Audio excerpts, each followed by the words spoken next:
Okay, good afternoon. Thank you all for joining us today. My name is Wamazetta Jones, and I am very blessed to serve as our State Secretary of the Executive Office of Health and Human Services. Here's what I can tell you all about myself and my family. I was born and raised on the south side of Chicago. It's very important to say which part of Chicago. South side of Chicago. I grew up in a big family that taught me the importance of taking care of each other and taking care of our community. And I've been very, very blessed to raise three beautiful children, a son and two daughters. Now, here's what I cannot tell you about my family. Because of the horrors of slavery, my family's history is unknown further back than my great-grandparents. My ancestors could have arrived in this country through Newport or other parts of this state that played leading roles in the transatlantic slave trade. I believe personally in strengthening and supporting families and fighting against all manners of injustice. This is at the very core of who I am, and that's thanks to my faith, my culture, and my family. Everybody has already heard me say it. I'm going to say it again. My grandmother is it. She is the core of who I am. I am proud to serve the state of Rhode Island, and I bring these core values to the work that I do each and every day. But racism and oppression still exist, and it persists, even here in Rhode Island. The word plantations is literally in the name of the state, and that blew my mind when I saw that first paycheck stub. Whether we're talking about Rhode Island's shame for history in the slave trade or the horrific deaths of George Floyd, Breonna Taylor, and other black people that has catalyzed our state and our nation, the time has long since passed for our government and other systems to address the injustices that people of color face every single day in all types of unacceptable and hateful ways, whether they be through direct racism, microaggressions, pick the phrase, but faced every single day. I want to thank our governor, Governor Raimondo, for bringing us together today with a call to action, to rise together. We need to address the inequities that people of color in Rhode Island face in our criminal justice system, health system, housing, employment, education, accessing just your basic services that you need to help grow a strong and healthy family and to heal from the systemic historic racism. I'm proud to work for a governor who wants to truly listen, to truly learn and understand. Our framework for promoting equity across government focuses on representation and voice, police and criminal justice reform, healing and economic resiliency, but it starts with leading by example. No policies or initiatives are quickly going to undo over 400 years of historic systemic racism. It's time for all of us to work together in ways we never have before.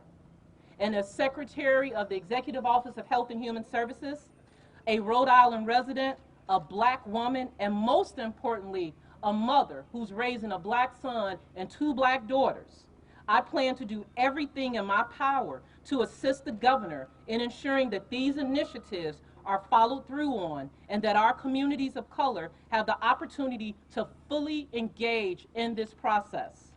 I will use my voice and I will speak up. I will definitely be fierce, determined, brave, and I call on every person in Rhode Island to do the same. Don't be afraid. Please use your voice. Thank you very much for being here this afternoon, and I now have the pleasure to introduce Governor Raimondo, who is without a doubt brave, fierce, determined, smart, and I know for a fact committed to eliminating racism, injustice, and bringing people together so everyone's voice can be heard. So I thank you and welcome Governor Raimondo.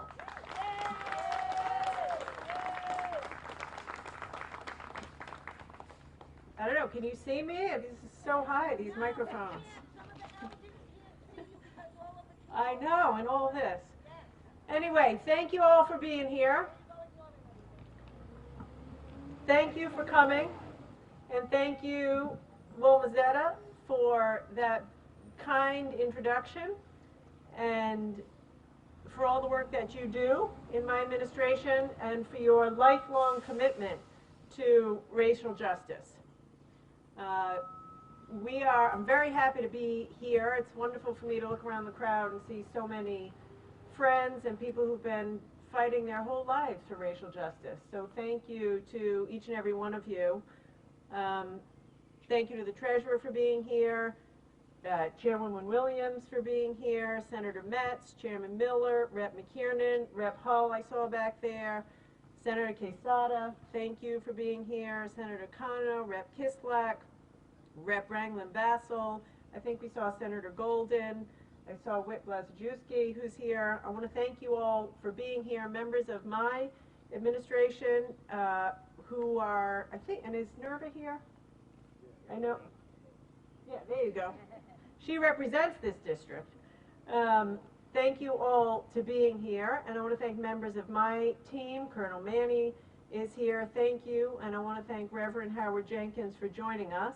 And we have a special young woman with us today, Faith Kania. Faith is, she's going to be a senior at Central High School. She's 16 years old. I called her recently because she was one of the organizers and leaders of the big march and protest with 10,000 folks at the State House. Yeah, give her a hand. I called her to thank her for her leadership and to tell her that I think she's a naturally born leader with a lot of gifts and talents, and I encouraged her to go far in this life. And I said to her, a girl 17, 18 years old who did what you did, and she interrupted me and said, Miss, I'm 16. So God bless you. 16. Mayor Lorza, I didn't recognize you, the great Mayor Lorza. So Faith and all the young people who are here, we're counting on you guys. We're trying. We make a lot of mistakes, and I'm putting my faith in the young people to keep us honest and to keep going. And that's part of the reason we wanted to be here at a park.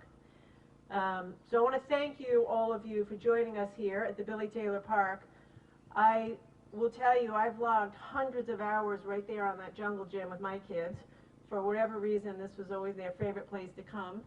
And it's also a recognition for Billy Taylor, who was a local leader right in this neighborhood, helping families one kid at a time. Helping kids, one kid at a time, kids who didn't know life outside of this neighborhood. And he helped to get them a job, get to go to a summer camp, took them on trips, encouraged them to pursue their education, helped them get a job. And so we thought it was fitting to come here to focus on our youth and to focus on the fact that every person deserves a chance. Every single person deserves a chance, regardless of the neighborhood they're from or the color of their skin. So, as I've said so many times, my experience of racism is an observed experience. I don't know what it's like. I don't know what it's like to walk in the shoes of a black woman, or certainly a black man, a black person, and I don't know what it's like to myself be the victim of discrimination and racism.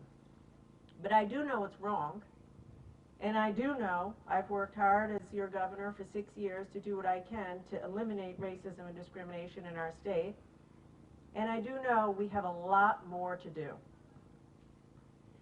And anybody who watches the video of George Floyd, which is so hard to watch, anyone who watches that video, who sees and is confronted by the abuse and discrimination that people of color in our country face every day, knows there's more to do, and we have to act with urgency. And today, I'm going to take a page out of Secretary Jones's book and agree with her that we need to lead by example. So today I am once again pledging my support to remove Providence plantations from our state's name. Now, there's a lot of people out there, because I've heard from them, who say to me, they will point out to me, Governor, this is our official name, it's a part of our history, and the word plantations in the Rhode Island and Providence plantations doesn't explicitly refer to slavery and the slavery that happened on plantations. It was, as you all know, in reference to the mainland colony founded by Roger Williams, as distinct from Newport and Aquidneck Island. And they say, what do you say about that? I say, you're right, that's true. But here's what I also say.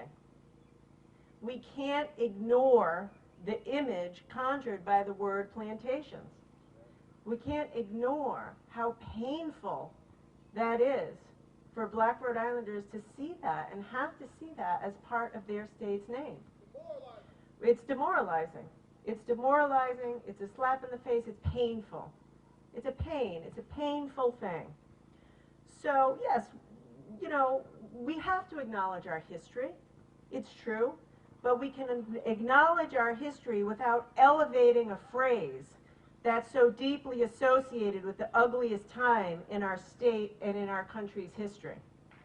That is a word that is associated with the ugliest institution that our country has ever had. So that's why I think it's time, it's past time, actually, to get rid of it.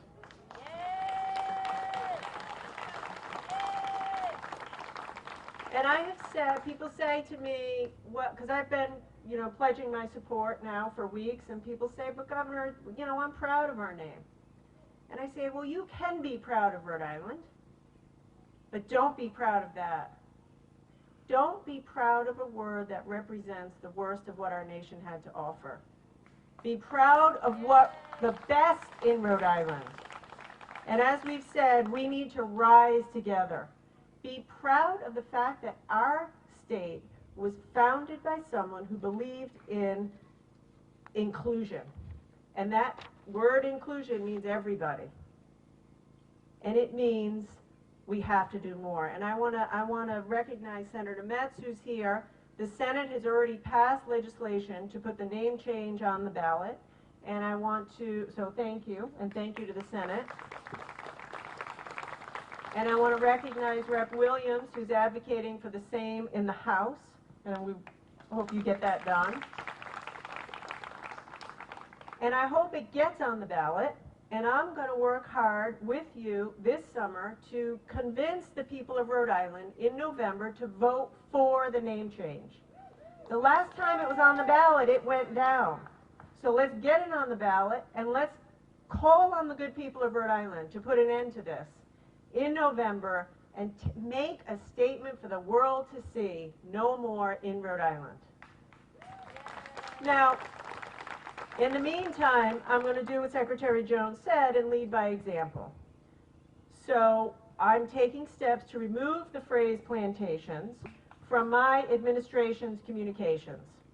So this morning, I signed an executive order removing the phrase Providence Plantations from gubernatorial orders and citations, all executive branch agency websites, all official correspondence, and state employee pay stubs and paychecks. That's what I can do via executive order. So I'm going to do that without waiting, and then let's get this on the ballot and let's get this done in November, because words do matter. Words matter, words hurt, words sting, symbols matter, and as I said, it's past time to do this. I want to acknowledge Mayor Alorza. He did a similar thing last week with the official City of Providence documents. And I want to acknowledge Treasurer Magaziner, who's committed to removing the word plantations from the state checks. As the treasurer, he's the man with the money and the paychecks, and the checks. And I'll tell you something. As I said, because my experience of racism is observed and not lived, I spend a lot of time listening to people. I have done that since I've been governor, but especially in these past few weeks, I've really doubled down on my commitment to listening, really listening. And I've talked to a lot of Black Rhode Islanders of all ages. Let me tell you what they say to me. They say, you know, Governor, I did good work, and I received citations from the state of my good work, recognizing what I did. But the citation says Providence plantations. And I don't want to put that on my wall because I don't want to have to see that. So when I got my citation for my good work, I hide it in the drawer because I'm not putting something on my wall that has the word plantation. That hurts when I hear people say that. Or people who say, as Wilmazetta just said, it stings a little bit every time she gets her paycheck. Now she needs the paycheck, we all do, so she puts it in the bank. But why does she have to see that horrible, ugly word that conjures up images of slavery every time she gets her check? So to those Rhode Islanders who are wondering why we're doing this and thinking it denies our history, that's why. That's why. Because we have members of our community who shouldn't have to feel that sense of hurt and pain and grief every time they get a paycheck or see the name of their state or get a citation from a governor or legislator. You shouldn't have to get that stinging message. So that's why, because you're part of our community too. Now, same thing, same idea, same thing. So I also, bear with me for a few more minutes because I'm announcing a few other things. Several other additional steps, that we're taking as part of the Rise Together vision for rooting out racism and bias in our institutions here in the state of Rhode Island. Additionally, to what I just said, the executive order, getting rid of the word plantations, I've directed the state's Department of Administration to issue mandatory implicit bias training for all state employees and to build a plan for more comprehensive equity training. Let's be honest with ourselves. Sometimes we don't even recognize our bias. We're blind to it. We have we're not aware. So everyone's going to get this training so we're a little bit more aware in executive office employees. Secondly, the Colonel of the State Police is here, Jim Manny. I've asked the Colonel to form a community outreach team that will engage community leaders about how the state police can better serve communities. And I want to thank you, Jim, for your leadership. I've also tasked Colonel Manny with developing a plan and exploring grants and other funding resources to equip the Rhode Island State Police troopers with body cameras, building on our existing efforts to increase accountability within the department. Now, I know you're going to say that's not enough, and I'm going to agree with you, but it's a step, and both of those are important steps to move in the right direction.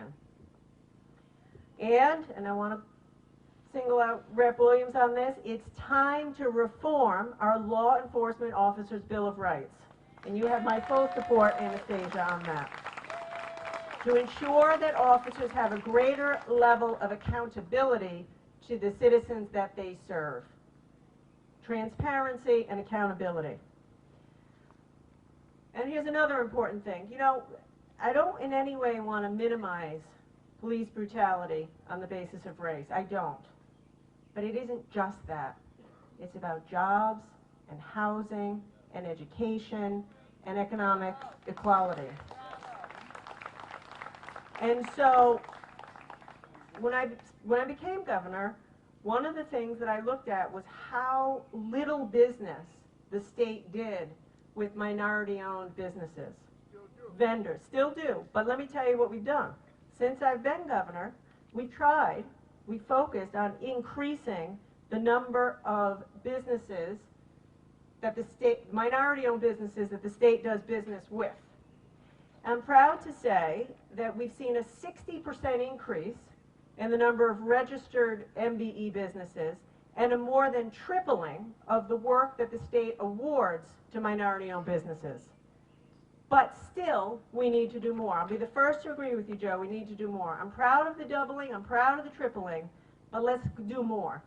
So I'm announcing that we are also going to conduct a comprehensive study called the Disparity Study of all state contracting practices to ensure that minority-owned businesses have an equal shot at procurement opportunities. This is the first of its kind study in the state of Rhode Island in nearly 30 years. And it is an important step to doing more to make sure that there is no discrimination on the basis of gender or race in the way the state does business, and to look for ways to give opportunity to minority-owned businesses. And I'll be the first to say there's a long way to go. In addition to what I said, it's also healthcare. We have to address racial disparities in our healthcare system, which has taken on a whole new urgency during COVID. We need to provide job training and educational opportunities to people of color. Some of you here helped me get past a few years ago the Promise program, 2 years of community college, tuition free. In the couple of years we've had that, we have seen an increase in the on-time graduation rate among students of color of 500%. Wow. 500%. These are kids who are smart, who want a chance. Maybe they don't have a lot of money. And as I've always said, the hardest part of college shouldn't be paying for it. They don't want a handout. They want a chance to get a diploma and a decent job. And I want your continued support for that program. It's set to expire this year, and we got to re-up it so kids can continue to get a chance. It is violence in the police department, but it is housing, education, infrastructure, healthcare, jobs, opportunity. It's equity across everything that we do. That's what we're here to pledge. Action against an agenda of equity. Here's the last thing I'll say. None of this is going to happen overnight. And I'll be the first to say there's been more we could have done and more we need to do still. But I do know this. Now, with what we're living through as a nation, as a state and as a nation, it's a moment. It's a moment we have to take advantage of to drive action. It's a moment that people's eyes are open again to the reality of racism, how real and present and hurtful that it is. And it's on all of us, every one of you here, myself included, to recommit ourselves today to doing the work that is necessary to build a more equitable and fair Rhode Island. And so that's what I'm here today to tell you what I'm doing via executive order, but also what I hope that we will do together as a community. So, with that, I want to ask you to join me in giving a very warm welcome to a woman. Watch this woman. She could be your governor someday. She could be your president someday. But I know she's going to make big change. Please join me in welcoming Faith to the podium.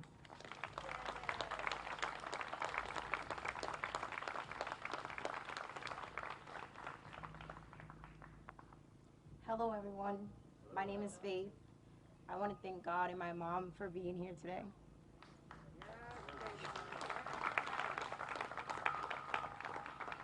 For those who may not know me, sorry guys, I was one of the organizers that led what has been called one of the most historical protests in Rhode Island, which was attended by approximately 10,000 supporters.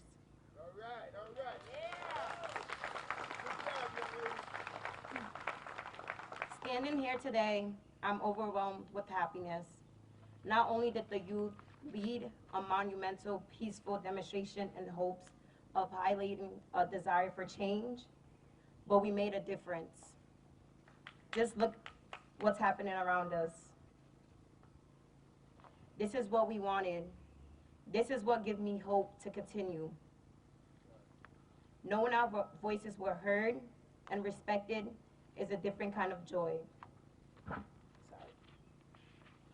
I'm proud to stand here and say I participated in the difference. I'm also here to say I encourage all youth to join me because it doesn't end here. This is only the beginning. This is just a small taste of what victory looks like. So please join me in my next project to get Rhode Island to add Black history into the educational curriculum.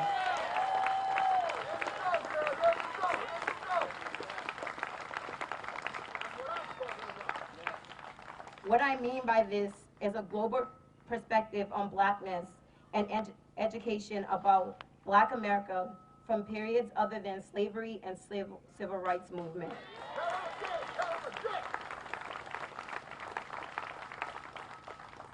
Governor, I humbly ask if you will be willing to assist in this endeavor.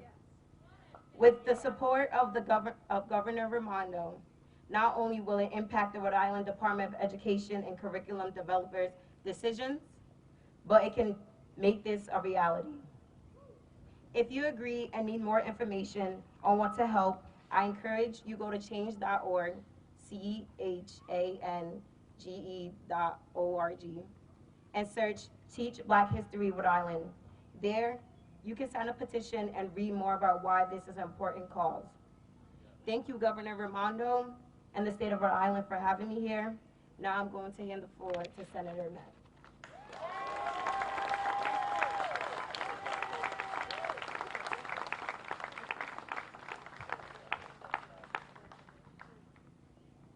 Thank you, Faith. You give me faith in our next generation, present generation, and we thank God for it. I'm just going to say what my deacons had, to God be the glory. Great things he has done. So this isn't about Senator Metz. I'm here with my state representative who represents my family, me and my family, Representative Williams. We've been fighting this battle a long time. But something we got from our ancestors, they had long suffering because they knew that better days were coming by and by for the future generations. And I want to give you a little bit of my history. A lot of people know my father's Cape Verdean, but my mother's from Virginia. Her family's from Virginia. I was born in Virginia. I can remember leaving the train from Rhode Island to go see our family near Charlottesville, and I was 5 years old.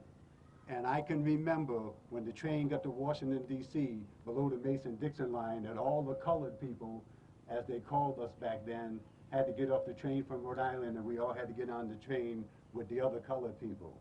You know, 5 years old, I still can remember that. And then, if you ever come by my house, I'll show you a rocking chair that looks like it's handmade that my great aunt gave me.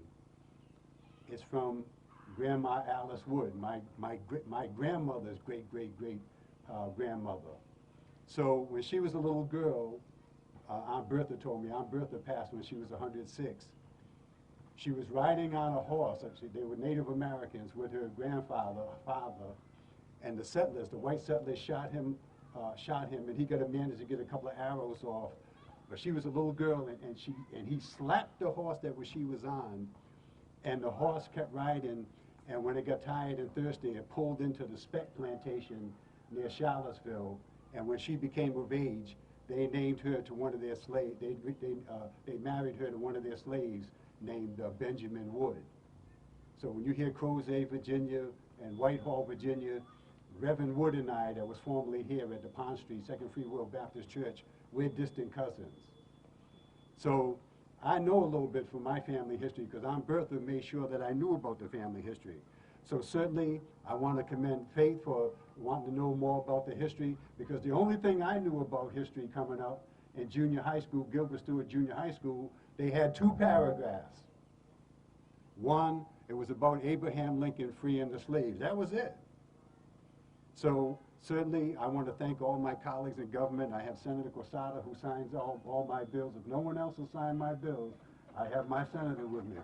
And Senator Miller's here, Senator Cano, and I think Senator Golden's here. So, and certainly all our colleagues in government. Mayor, thank you so much. But Governor, I want to just commend you, because removing the hurtful word plantations from the official stationery, that's something. Because I used to feel the hurt. I was talking with Representative Williams about that just a little bit earlier. Here I am at some youth function, and I'm reading citations in the state of Rhode Island, and I skip the Providence plantations because it's an embarrassment to me, and it's very hurtful to me because I know some black history. And I'm also pleased, Senate President Ruggiero, he asked me to announce that he said he talked to Speaker Mattiello, that they're going to do the same thing in the Senate and the House and remove plantations from all our stationery too.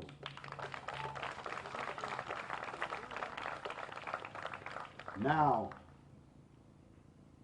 last week, I submitted, as I've done for the past 10 years, the Juneteenth resolution about the emancipation of the slaves and how it took 2.5 years to get to Texas, Oklahoma, Colorado, Arizona, and now all through the resolution, the stationery that it was printed on, the irony was it had Providence plantations on that, and here's a resolution talking about people being free from slavery. So what irony? What irony? So the past may be the past, however, we must make amends, and it has to be made now and for the future. We cannot let remembrances of slavery and the legacy of inequities and systematic racism that are left be the psychological knee in the necks of our children. That's what it is. No history. You're robbing kids. It's bad enough that their ancestors was robbed of their culture and their language, but now there's no history. You know, me, when I was there, you go into a store, the store detective used to follow you around the store. Sometimes you get stopped for no reason. And I'm very, you know, people, sometimes my wife thinks I'm very sensitive. Before the COVID, when we did go to a restaurant, don't let the maitre d' sit me near the kitchen or near the bathroom. I want a good table like everybody else. So I'm very, it's those little indignities day by day that you face, and you kind of brush them off. You brush them off, but they build up on you because we want justice and equality just like anyone else.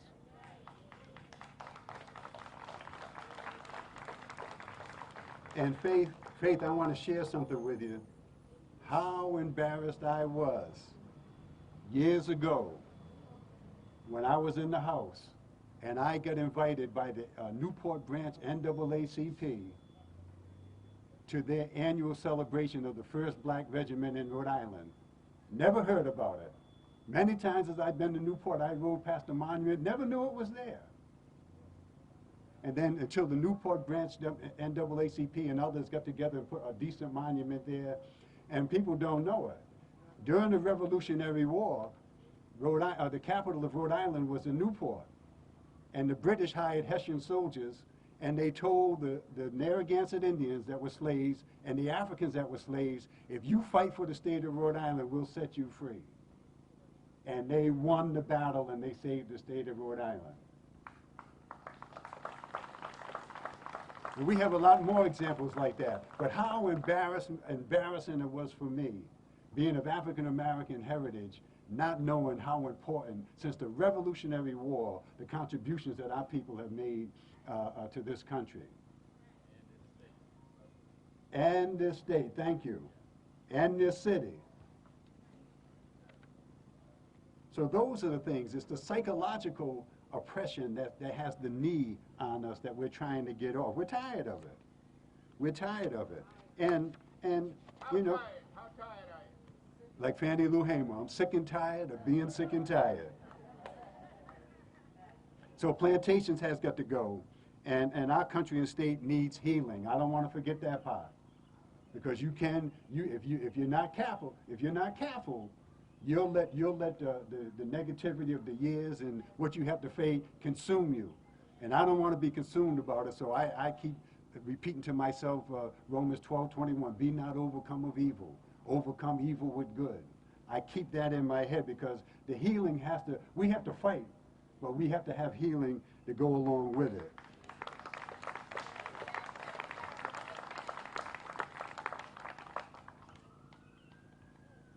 And to correct 45, it's love, not hate, that will make America great.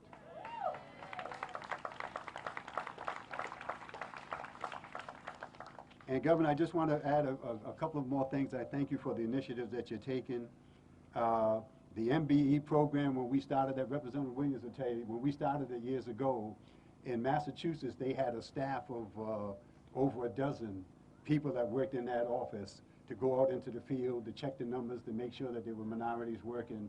And what they did here in our state, they cut the staffing down to 1.5 people, which made it impossible to do the job. So the MBE office has to be adequately funded and staffed. There's another bill a constitutional amendment that we've been trying for years, is to add the word equity to the Constitution. Massachusetts, someone sued in their court years ago, and their judicial system told them to put more money in education. Now everybody uses Massachusetts. They use Massachusetts as an example of the type of educational system we want. They tried it in Rhode Island, and our court threw the case out because there's no equity language in our Constitution. So myself, Senator Quesada, Senator Picard, we've been trying to get equity, the word equity, into our state constitution so we can have a decent educational system for our kids too.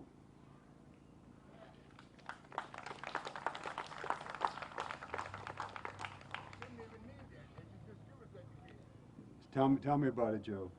And the other thing is, it may seem like a small piece of legislation to a lot of people.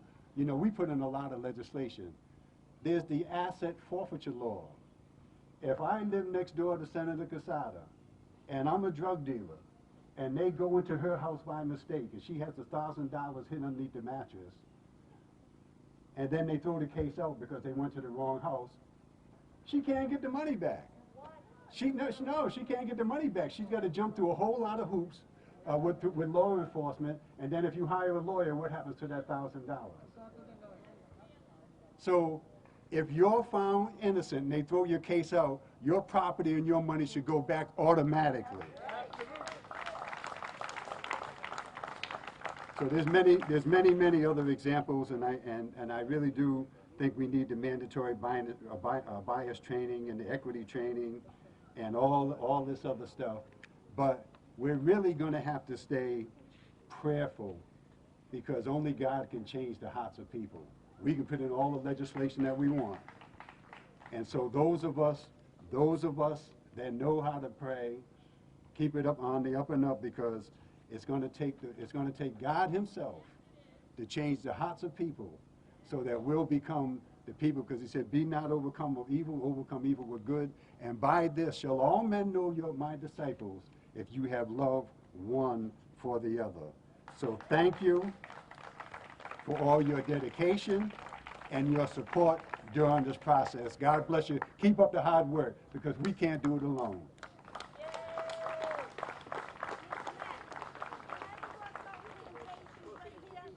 It's not my material. Can go. It says presentation. I know. I just noticed that. She's can you introduce her? Go ahead, Bella. Without further ado, it's my honor and my pleasure to introduce my state representative, Anastasia Williams.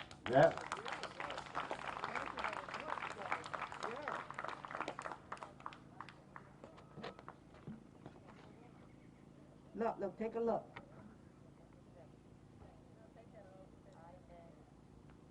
Just wanted you to read it for good reasons. To God belongs the glory today, because this is definitely a step. But we need to see a step in what direction. I know that some of you present here today have heard sticks and stones may break my bones, but names will never hurt me. But guess what? Names will certainly and have hurt me and hurt all of us. Plantation. Plantation. You hear that word and it brings you back. Without your TV being turned on, it brings you back to a time of oppression, of lynching, of cotton picking, of terrible times. So I am honored to be here today with all of you. I am honored to be here with Governor Raimondo. I am honored to be here with my colleagues in government to finally prepare, because some of you are here believing and feeling that this is a celebration. No, not I take this, I carry this, I believe this to be a preparation towards reparation. Many people don't believe it, maybe because they don't understand it. But realistically, that's okay. Some have said 400 years cannot be addressed overnight. I challenge that. I challenge it because things can be done overnight if it's for the best reason, for good reasons. It can be done. It's been said that individuals observe racism. Yeah, but it's a difference when you live it. To observe it, that means you condone it. And it's been said that we're going to listen to what's being said. What have you been doing for the last 400 plus years? Listening. I want to be heard. I want you to understand what I'm saying. That my feelings, my experience, my struggle is real. It is real. We are part of this community. We are part of a community. We are part of Rhode Island. Yes, we are. Because people of color built Rhode Island. So we are part of Rhode Island. Better yet, we are Rhode Island.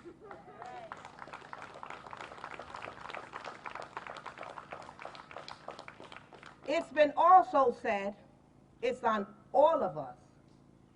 But you know what? It's always on us. When is it going to become fair? And the meaning, the words of it's on all of us, realistically, is in fact about all of us. I'm waiting. My grandfather and his sisters lived right on Cypress Street. My grandfather, Paul Cardoza Sr., was my mentor. 97 years old. A great man. A great family. Solid foundation. Integrity, courage, and loyalty. That's what runs through my blood.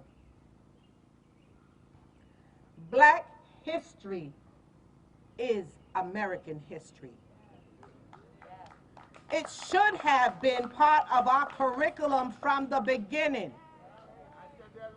We should not have had to legislate it to make sure that it's in our classrooms. So we still should not have to request, because if you're teaching history, black history is American history.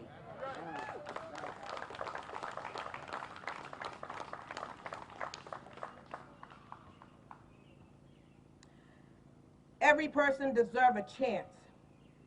Absolutely. We have worked it. We deserve it. We have proven it. And it's been said, work hard, do the right thing, and you will succeed. We have worked our bones, our fingers to the bones. We have tried repeatedly to succeed, and we still don't get that chance. When we talk about mandatory bias training, I'm all for it, because none of us is too old to learn. None of us. However, if we must continue to train the same oppressors over and over and over again to teach them that what they're doing and saying is wrong, something is drastically wrong. It's not the training, it's the people. And it's the people that's condoning those people.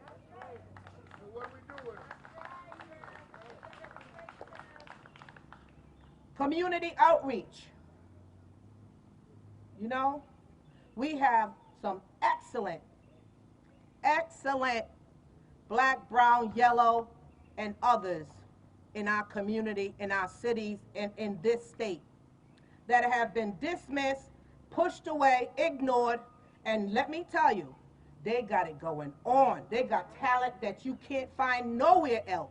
Right here in our state, right here in our city, right here in some of our homes. So, outreach, pick up the phone, baby. You know a person that knows a person that knows a person? I got lists. I got many lists of names of individuals who have applied repeatedly but unfairly been bypassed. That must stop. Reform the Bill of Rights. Yeah, I put it in. My colleague in the Senate, Senator Ana Casada, is the co-sponsor of that bill on the Senate side. Listen, there's a reason for every season. And that bill is not to study, but it's to change. We don't need no more studies. We have been studied, we've been injected, we've been dissected, we have been beaten, and we have been murdered. How much more studying do we need? So that bill is in for some action. Action to make a change where it needs to go. We have to make sure that we become the change that we are talking about. This must, this must, this must. If you want change, become the change that you want to see. So that change that I wanted to see on behalf of my people in the state of Rhode Island is in. Is in. We don't need a study commission of any kind to sit down and report back in February or in May that this is the problem. We know what the problems are. Are you ready to change those problems? Are you ready for it to be now? Then keep your eyes open, because July's coming. That legislation is in as of last Wednesday. That's change, that's action, and we're going to need you to come and express how serious you are for the changes. It's online. You can look it up, get familiar with it. You can add suggestions. I'm open for it all. I am not perfect, but let me tell you, I'm a warrior. I am a peacemaker, but I war and I for justice. Trust me. Trust me. Trust me. I believe in being part of the solution. And we have many solutions. The governor, my colleague in government, we battle, but she's got solutions too. She has solutions. The treasurer, he has solutions. But you know what? It took the death of George Floyd for people to say, oh, Rhode Island, we got a problem. No, Rhode Island, we have had a problem for a long time. Long time. Joe Almeida, Representative Joseph Almeida, put in this bill 10 years ago. 10 years ago. And here it is, a whole decade later. Dr. Ruth Simmons came to Rhode Island at Brown University. President, dynamite, intelligent, beautiful, powerful woman.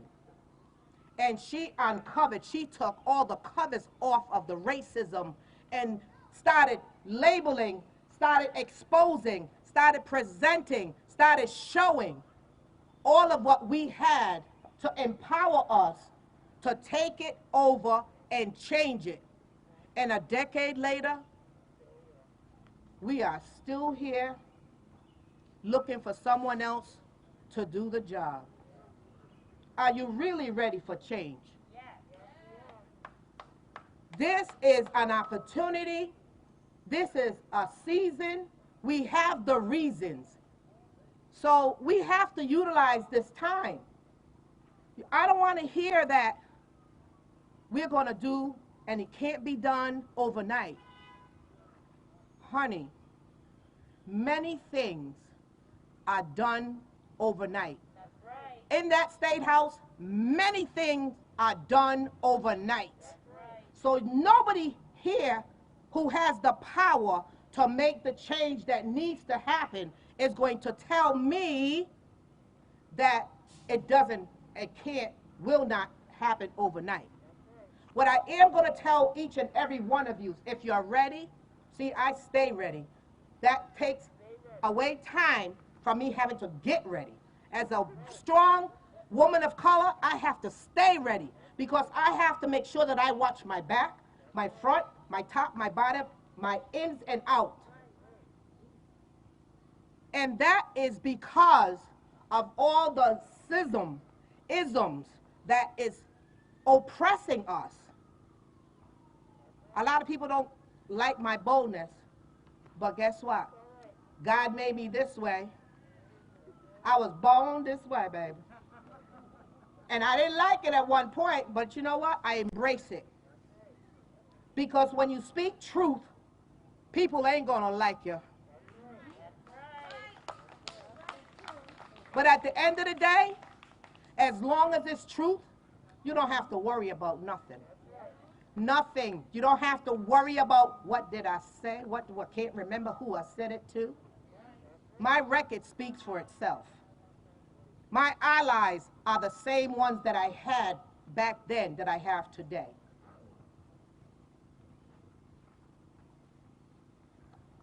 Equity contracts. COVID-19. $1.25 billion. Billion dollars. I would love to be able to go to Target and get me some shopping done with that. But all jokes aside, that was a moment for all of our minority contractors in the state of Rhode Island to be able to benefit right here in their home state. That was an opportunity for everyone, big and small, that has a business here in the state of Rhode Island for which they pay their taxes, that have to travel to Massachusetts in order to get employment, and we can get it right here. Missed out on that opportunity because a waiver instantaneously can't do something overnight. Well, that was, honey, that was immediately. A waiver where they did not have to contract any minority contractors. Imagine. I know because I got the paperwork on that. One contractor, almost $900 million. $34 million to some of our minority contractors. That would have been a lot of scroll for them to have been benefiting to this date. We don't have a second bite to that apple. That apple is chewed up and ate up, and it's gone. We as a people, as a black and brown community, as our Native American community, must unite. We must stop being the weakest link. We must stand and demand what's ours. And I'm not saying that it's not yours, because it is. What I'm saying is you need to organize, you need to mobilize, and you need to strategize. Because see, as Senator Metz said, we can't do it alone. But one thing for sure, you can look up my pages, You can look up my record and you will see it. What I have been doing, and I could not and have not done it alone. See, when I come to the table, I know what I bring at this table. I know when I come through the door, people only see me. But when I come through a room, I'm not alone. I know when I sit at a table, I know what I bring to it. When I leave, you know how we like to have our doggy bags. I know I'm leaving with my doggy bag. And I'm not talking about a personal gain doggy bag. I'm talking about my people, my community, my city, my state doggy bag. My record will reflect that. Having been victorious with many things, because many knees have been on my necks also. Not for 9 minutes, but for many years.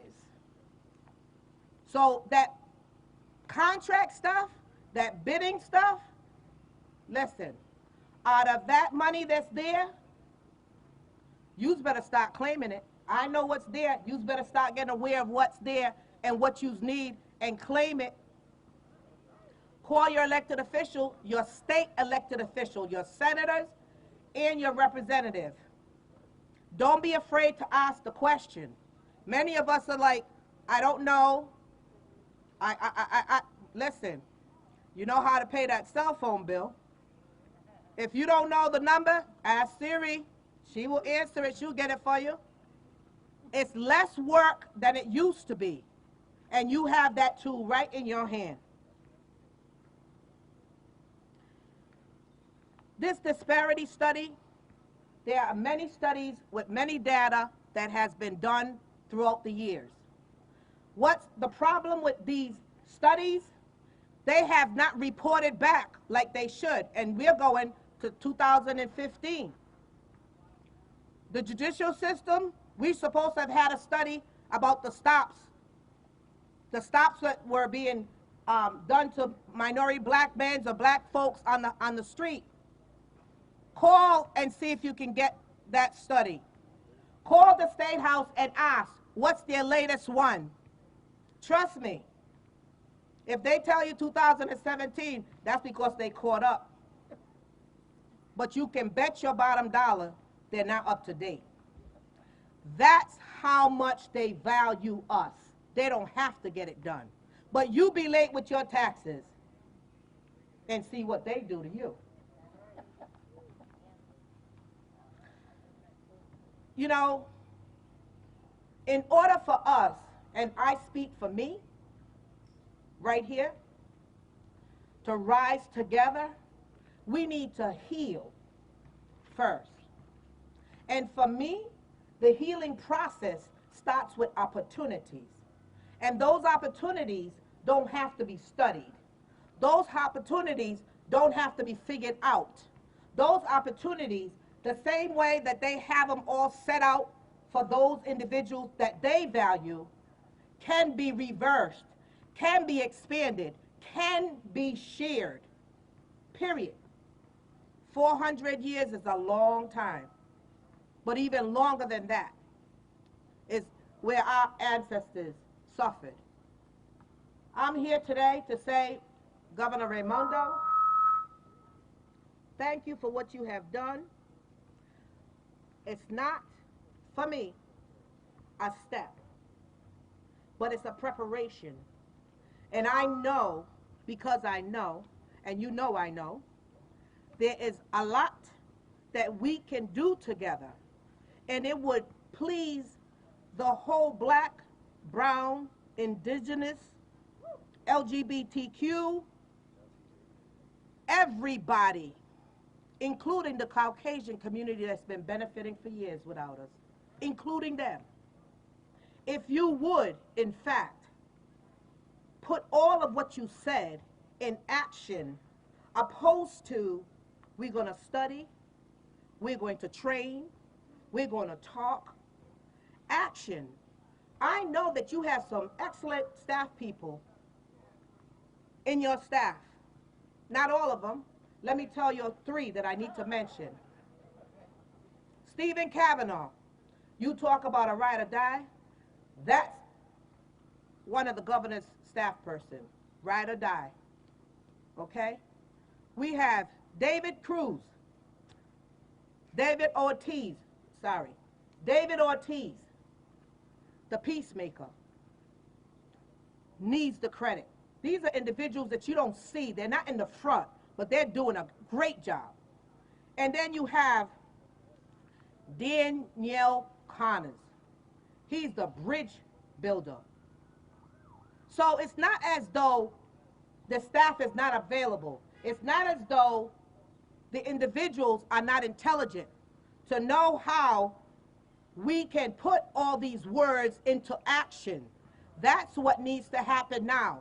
This is the season, and we have all the reasons for those things to be put in action now. No more. For me, it's no more. So I'm leaving it up to each and every one of you to join the governor to rise together with this vision to change the equity and justice that has been plaguing the community of color for decades. Mentioned in schools, contracts, employment, health, housing, to name a few. If you're in it to win it, you gotta put the fire to the governor, and I'm sure she's willing, and if she ain't ready, she's gotta get ready. Because if you're serious, and respectfully being said, if you all are serious, if you've had enough, and you want real change instead of lip service and all this plagiarism, let's rise together. Let's knock it off of all this talk. Let's do it realistically together. It's about inclusion, and if it's really about inclusion in the state of Rhode Island, we must make that change. Period. Thank you all.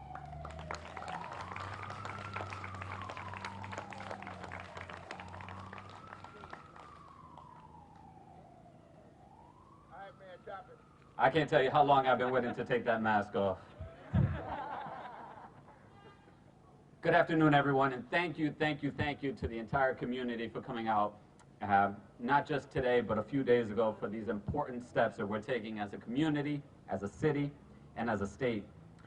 I want to recognize the governor. Thank you, Governor, for taking this courageous step. We know that 10 years ago, when this was put to the voters, it failed pretty bad. That means that statewide, it is an unpopular thing to do, but it is the right thing to do, and because of that, I give you all the credit, Governor. I also want to recognize our colleagues that you just heard from, Senator Metz and Representative Williams. They have been fighting this fight for us for years upon years upon years, and I am so happy and so proud that you have carried the baton for us, and you have helped bring us to this moment. I'll try to be brief. As I sat here reminiscing and thinking about these last 3 months, you know, I personally have had this range and roller coaster of emotions. You know, we've been cooped up inside of the house. There was the fear and the anxiety of the pandemic and the virus, and is it going to get us, and you know, are we safe? You know, finally, after a couple of months, things start to ease up. And I remember hearing throughout the day, maybe about a month ago, about another instance of police brutality in Minneapolis. And so I didn't have a chance to get to it throughout the day, but as soon as I got home, I turned on my computer. I went online and I had to watch the video that people were talking about. And I think I had the same range of emotions that everybody had. Curious at first, and you watch the man being dragged into the car, then dragged out of the car, and then more officers come. The officer places his knee on the man's back and neck, the man continues to say, I can't breathe, I can't breathe. My wife was in the other room, hearing that I was watching the video. She had already watched it. She started crying and told me to turn it off. I couldn't turn it off because I had to watch it. I heard George Floyd cry out for his mama. And then you hear him cry out his last breaths saying, I can't breathe. I think that everybody here, everyone in the world who watched that video was filled with anger, indignation, sadness. Our hearts cried. And so, quite appropriately, throughout the country, there's been this outcry. People taking to the streets, raising more and more awareness of the injustices. Everyone who watches that video saw that that man was murdered. But also, everyone who watched that video knows that this is not an isolated event. This is not a one-off. But this is part of a systematic, this is part of a culture. This is part of something that's deep-rooted inside our society that led to George Floyd's death. And so I'll tell you, that range of emotion, makes you reflect on how terrible our country's treatment of African Americans has been for over 400 years. Still that way. And it's still that way. And so when you're at that level of emotions and you see the anger in the streets, I think we were all worried to see where this was going to go. But I'll tell you, the place of emotions that I'm at right now, I could not be more optimistic for the future and for this moment of change than I am right now, than we all are right now. And this is all on the shoulders of the leaders who have come before us and have carried that baton. But we got to give credit where it's due. So much of the recent efforts have been because of folks like Faith and the young people of this country that have stood up and have become the leaders of today and not the leaders of tomorrow. And they have opened up this window of opportunity for real change in our community that, frankly, I haven't seen perhaps in my lifetime. And that weight of responsibility isn't taken lightly. Every generation has its moment. Ladies and gentlemen, this is our moment. That window of opportunity for change is open for us right now. And now the only question is, what are we going to do with this opportunity that we have before us? Are we going to talk? Are we going to take half steps? Or are we going to take action? And are we going to be bold? I, for one, want to take action, and I want to be bold, and I know you do as well. We're talking about going far beyond police brutality and systemic racism inside of policing. We're talking about changing the life trajectory of a young black child that's born already having trouble breathing with higher levels of asthma, born into segregated neighborhoods, more likely to get lead poisoning, then going to schools at underperforming schools that don't prepare them for the real world. Then when they go older, they're suspended at higher rates, and it starts the pipeline, school to prison pipeline. And then they look for a job, and they're turned away simply because they have a black-sounding name on their resume. And so injustice upon injustice upon injustice has been the course that so many black families have had to suffer through in our country. And we have the opportunity to change that course right now. So because of all of you, because of our young people, and because of all the folks that are ready for bold action, this range of emotions has brought me to this point where I am optimistic about our future. The baton is in our hands.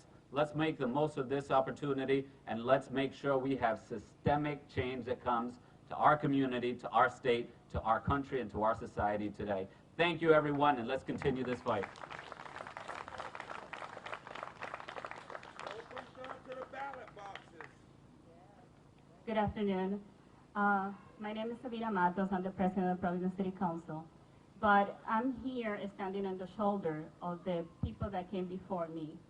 I'm a black woman, a black immigrant woman, but I would like to honor the people that have been fighting this fight for the longest time, and I would like to ask Deputy Majority Leader Harris to join me here, please. Get up there, Mary Kay.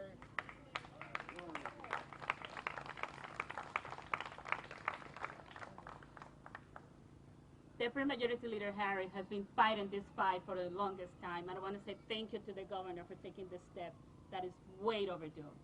Thank you. You have been fighting this fight. I came here 26 years ago. People in Rhode Island still think that I'm an outsider. But let me tell you, I'm here because of you. Thank you. So thank you for what you have Thank you. done. Thank you so much. Thank you. I know we don't. We're not sorry, Governor, we're not supposed to hug. And with that, I would like to introduce another colleague of mine in the Providence City Council, Councilwoman Nervella Fortune, who her and I have much in common than what you can imagine. We're two black women. We come from the same island. She immigrated as a little girl and immigrated as an adult. And it's an honor for me to work with her in the Providence City Council. Councilwoman LaFortune.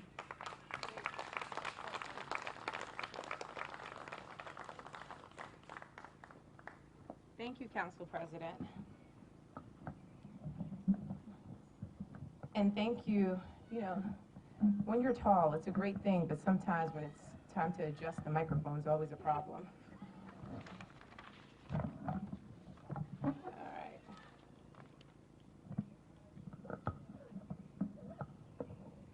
There we have it. Can you hear me? Thank you, Council President. Thank you also for acknowledging the work of our ancestors before us, acknowledging the work of Councilwoman Harris. Thank you, Rep. Williams. And you said, you said something very powerful about your courage. And I want to remind you and everyone that the courage that you have is the same courage that enabled Sojourner Truth, Harriet Tubman, to lead people to freedom and also to fight for, to fight to abolish slavery. It is the same courage that, that led Shirley Chisholm to say, if you don't have a seat at the table for me, I'm going to bring my folding chair. So I thank you for your advocacy, your courage, your continued fight. We need more people doing that.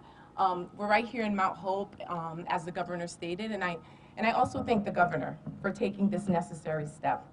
I grew up. That's right. That's right. I thank the governor for the necessary step because I grew up in Providence.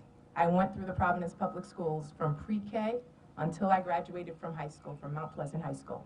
And I continuously saw the word plantation. And Faith spoke about including Black history in our studies. I thank you for that. Faith, not only do you make me proud to be a graduate of PPSD, but you make me proud to be a Black woman. Yeah. Proud. I went to the march. I had to step back and watch so many young people come together demanding for equity, demanding for justice, demanding to be seen and not be silenced. I thank you. I thank you for your courage. And do not let anyone silence you. And you continue this work in that fight. It is meaningful and it doesn't end. So remember that. So thank you.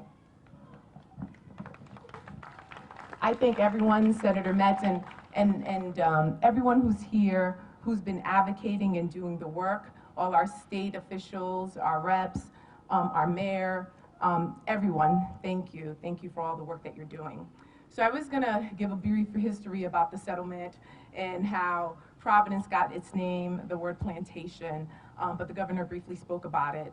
So I'll just move on to say that word plantation for the Black community, particularly the descendants of the enslaved people, the word is a reminder of a system ruled by domination and forced labor, brutality, torture, mutilation, imprisonment, and where people were stripped from their loved ones and sold like commodities. Scars so deep, it touches the bone, burning flesh and strange fruit hanging with a stench so pungent it suffocates the air.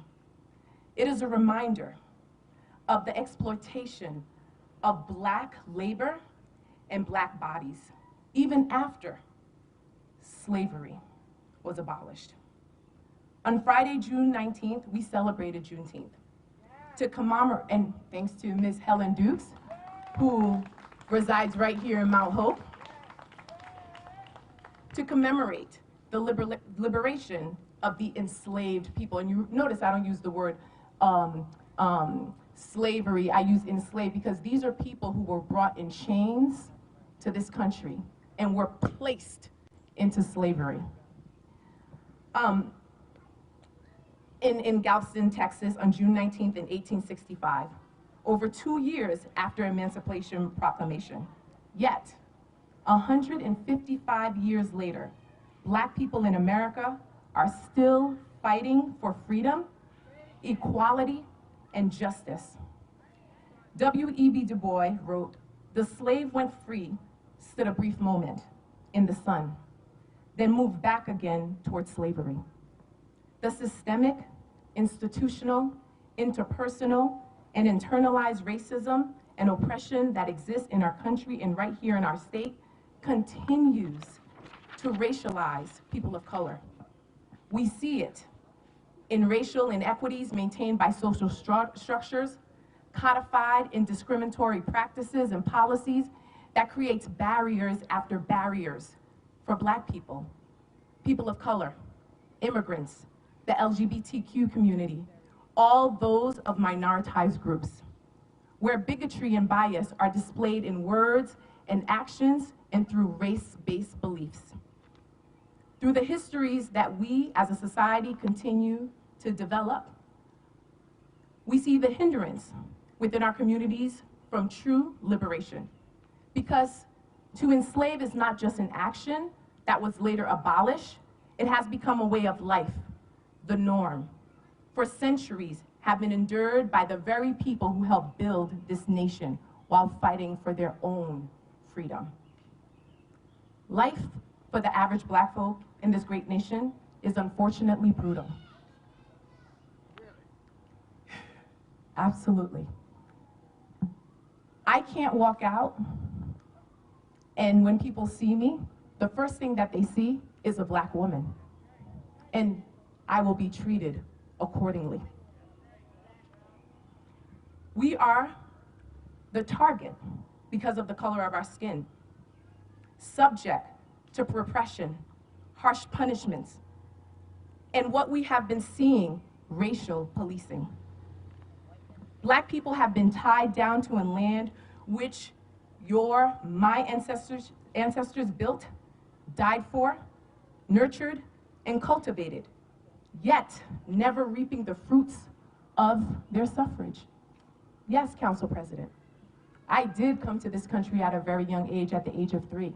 But even people from my country in Haiti, the first republic in the Western Hemisphere to completely abolish slavery, and then to go on and help Central and South American countries liberate themselves, where people fought in the Revolutionary War. Black folks from Haiti fought in the Revolutionary War so that Americans can see freedom. And yet, look how we're treated. We're seeing it every day in the media. We see it in the policies. However, we have begun to see the harvesting of the seeds that have been sowed, nurtured, and now ready to be picked. Our nation is coming together by various movements, led by young people like Faith. Not only demanding equality and opportunity, but also saying that promises are not enough, but taking the necessary steps to ensure that the dream comes to fruition. We are seeing it right now, and we are seeing that our young people will not stop by any means necessary. This marginalization and oppressive structures that have governed deportment in marginalized communities, that has also led to displacement and the creation of the Providence Charter, Hardscrabble, and Snowtown, 2 neighborhoods made up of Black residents, were violently attacked and torched down by white mobs in 1824 and 1831. As a result, the governor and the sheriff ordered the militia. It is then that the town council passed a charter that created the office of the mayor and made Providence, and created Providence, finally, and was able to establish a police force. So, as you can see, all of what's happening now is all interconnected. The destruction of a Black community for us to create a city, to implement a police force that we see constantly is oppresses Black lives. It is all interconnected. Unfortunately, those communities were never built. Instead, the Black community was displaced to the South Side, Smith Hill, and right here in Mount Hope. Policies such as urban renewal and others that continued in the 1960s and displaced Black families from, and continue to displace Black families from Mount Hope right here. Lippitt Hill, Randall Square, Benefit Street, forced communities to find housing elsewhere. And now, gentrification.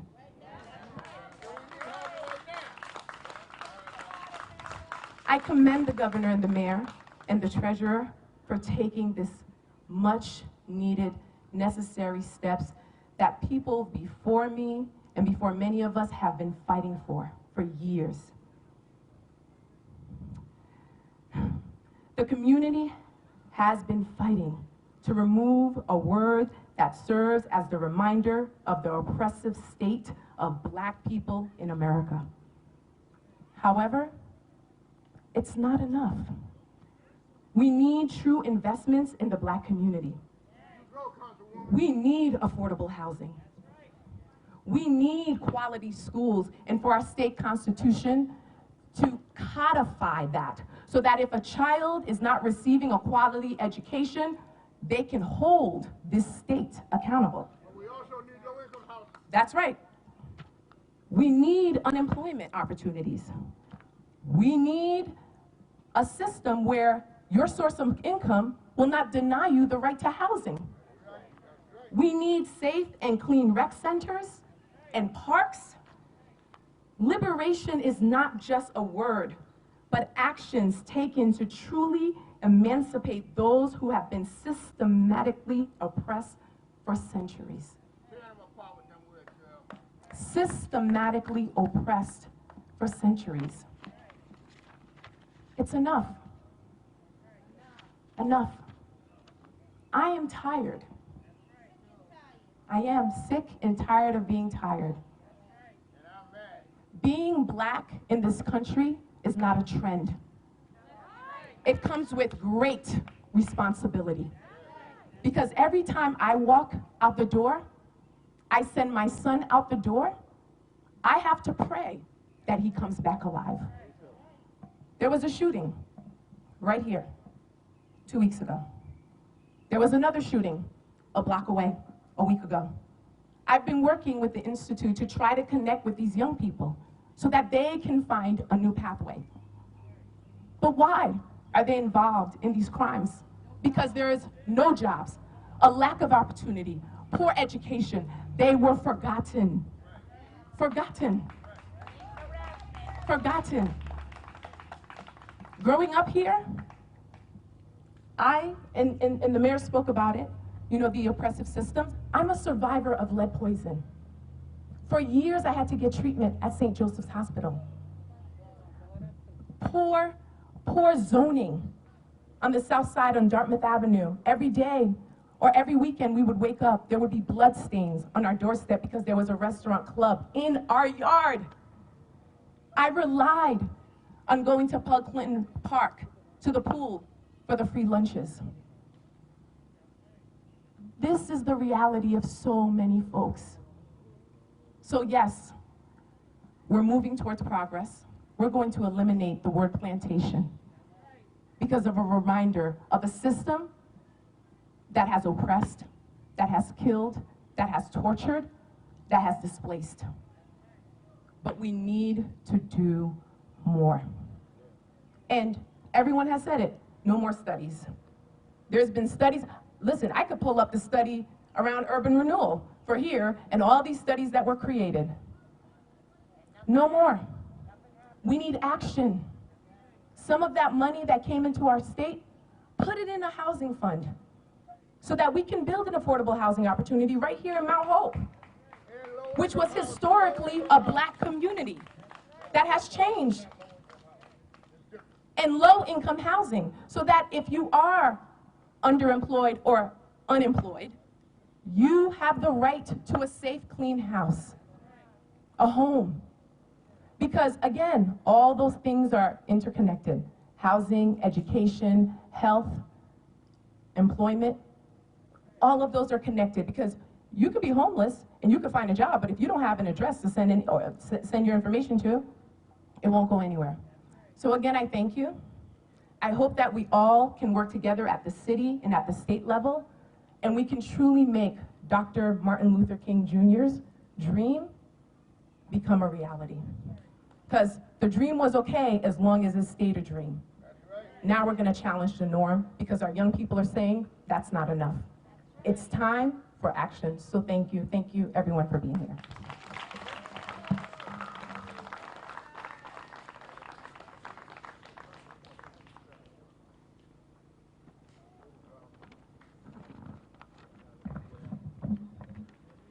Good afternoon. Thank you, Governor Raimondo, for this opportunity.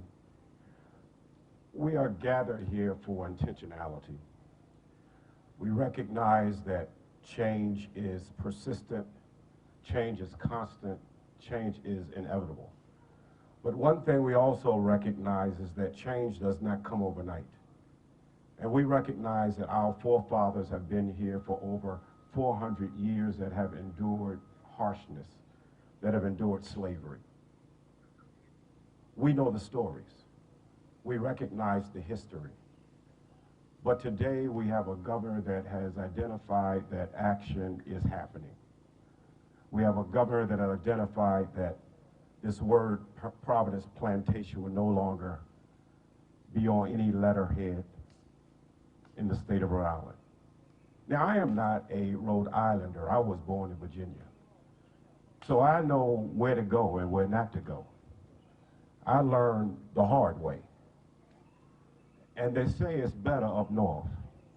But what I found out up north is that you don't know who to trust. That's right. That's right. See, it's no different wherever you go. Once you're born black, you're always black.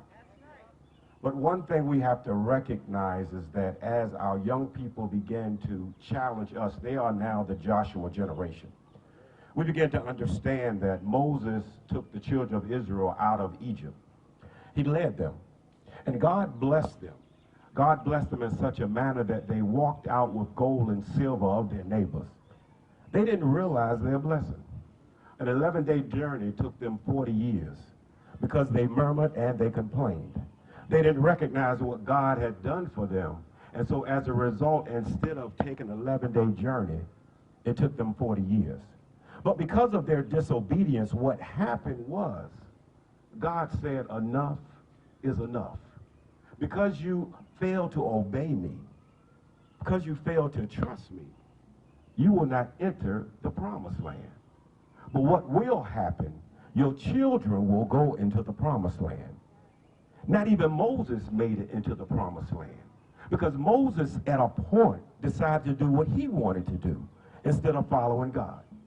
So we are standing today saying that we have been given an opportunity. We recognize the governor's authority that she has taken. But it becomes our responsibility to fear God. It becomes our responsibility to understand and be obedient to the ways of God. I'm a firm believer that we stand on the promises of God. Not when we're in trouble, but when things are going good, God is still there. But we cannot forget God. And so we are not going to detain this time, but we are going to celebrate only for a moment. because there is more work to be done. There is more commitment to be done. There is more of us to get engaged and involved in what we are supposed to do. Yes, we recognize our history. We recognize the things that we've gone through. We recognize it has been harsh. We recognize it's been tough. But we ain't had nothing like our forefathers and mothers. But what we have done is take advantage of what they bled, sweat, and died for, and we sat back and became complacent. So let's call it what it is. Yes, there is systematic racism. There are things that are not right. But what have we done to engage ourselves in our community? What have we done to be persistent in saying, I'm going to stand up for what is right, and I'm not going to tolerate it? But yet we have young people by the name of faith. The word says faith is the substance of things hoped for, the evidence of things not seen. But without faith, it is impossible to please God. And maybe faith is a symbolism of what we need to be doing. We need to be trusting in God. So I don't know what church you belong to. I don't know what your faith is. But I know that there is a higher calling. And we are not just here to be complacent. We're just not here to sit on our laurels. We are here. We are of action. We are people of action. Our governor has taken a step in regards to action. Our forefathers died. Our foremothers died, raped, killed. We know the history. But now we are the benefactors of progress moving forward. Progress is incremental steps. But that does not mean that we sit and watch faith. What we do, we join faith. We walk with faith. We hold up faith. When faith gets tired, we share with faith the rich history of our people. And so as we are gathered here today, we thank the governor for the stand that she has taken. We thank the governor for the action that she has taken. But now it's up to us. After this is over, the work still goes on. As a matter of fact, the work gets harder. When progress is being made, that is when the enemy comes and tries to stop us. And so as we stand, let us somehow get close to one another within a 6-foot distance so that we can close in prayer. Let us stand. Let us bow our heads. Most gracious God, we are here of different ethnicities, different faiths, but we recognize there is a higher being. We recognize that you are in control of all things. We recognize that you are the great conductor, the orchestrator of all good and perfect things. And Father, we recognize that your ways are not our ways, your thoughts are not our thoughts, and we don't understand why we have to go through what we go through. But much of what we go through is because we don't listen. We are disobedient. We want to do things our way. So, Father, as progress continues to happen, let us hear what's inside and what you have seeded in us, greatness. And as Faith and other young people began to lead this great march, the Joshua generation, bless them, bless us, bless this state, bless our governor, bless her staff. But Father, do not let us forget that you are in control. This is our prayer. Let us all shout hallelujah. Hallelujah. Amen.